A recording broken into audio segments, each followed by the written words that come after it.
What if everything you thought you knew about one of America's most beloved TV personalities was nothing more than smoke and mirrors? Imagine tuning in each week to watch the wisecracking, deal-making Rick Harrison at Gold and Silver Pawn, only to discover, years later, that the laughs, the haggling, the heartwarming family moments were all a carefully orchestrated cover for a chilling secret. Picture the History Channel's shining star not as a shrewd businessman, but as the mastermind behind a shadowy network that thrived on deception and left a trail of broken lives in its wake. Could someone who spent years teaching America about hidden treasures have been hiding his darkest secrets in plain sight all along? Before we dig deeper into the labyrinth that is Rick Harrison's double life, smash that like button, subscribe, and ring the bell. You won't want to miss the bombshells still to come. In a single thunderous afternoon, the world flipped upside down for millions of Pawn Stars fans. It started with a flash.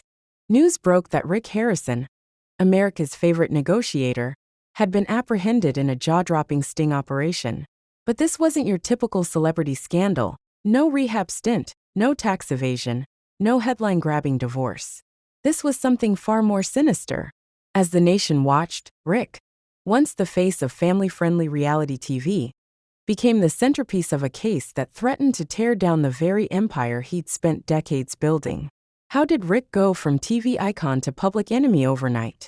How many secrets did he bury behind that ever-present smirk? Outside the Las Vegas courthouse, reporters jostled for position, their voices trembling as they relayed every update. Was this the same man who'd charmed America for over a decade? Or had everyone been fooled by a master manipulator?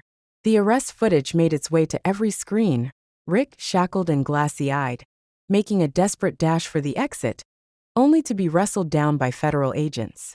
In the chaos, he muttered something that would haunt everyone who heard it. "If they find out everything, I'm finished." But who were they? And what secrets was Rick so desperate to keep locked away? As the investigation unfolded, new shocks emerged almost hourly. Hidden vaults, untraceable wire transfers, whispered allegations of exploitation that stretched from Vegas backrooms to offshore havens. Was Rick Harrison acting alone? Or was he merely the face of a sprawling network? Anonymous sources began to paint a picture of a man who'd become increasingly paranoid.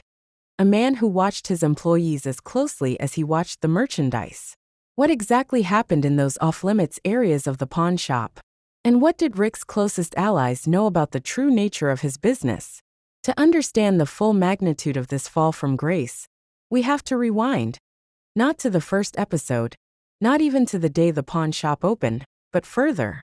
Imagine Rick as a hustling teenager, driven by hardship and ambition, learning to read people as easily as he read price tags.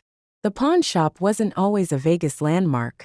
Early on, it was a last resort for desperate souls, and Rick learned quickly. Every deal had a story, and sometimes, the most valuable things were the ones people tried hardest to hide.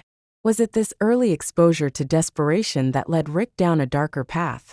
Or did the intoxicating allure of success change him over time? As the pawn shop evolved into a television juggernaut, so did Rick's ambitions. He branched into businesses that on the surface looked legitimate: real estate, memorabilia, cryptocurrency. But beneath that glossy exterior, cracks began to show. Why was Rick suddenly surrounded by ex-military security?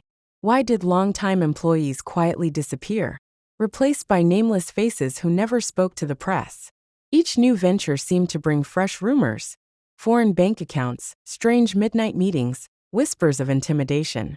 Could the man America trusted with their family heirlooms have been orchestrating a decades-long con? The night of Rick's arrest, the city pulsed with anticipation. Blacked-out SUVs glided silently into the pawn shop's back alley, federal agents swarming the building before anyone could react. Rick was already gone, racing toward a storage unit filled not with antiques, but with evidence: documents, burner phones, ledgers coded in cryptic shorthand. As he was finally cornered, his only words were, "You'll never prove it all." But what was it all? And how deep did the rabbit hole go? In the days that followed, Las Vegas became ground zero for a media frenzy. Fans gathered outside the courthouse, some in disbelief, others convinced this was all an elaborate setup. Yet, As more witnesses came forward and more evidence surfaced, the myth of Rick Harrison as a lovable everyman began to crumble. Was this an elaborate frame job? Or had America's favorite pawnbroker been living a lie from the start? And what about his family? Were they complicit? Or were they victims of the same deception? In the end, the story of Rick Harrison isn't just about the fall of a celebrity. It's a cautionary tale about how easily we mistake performance for reality, trust for truth.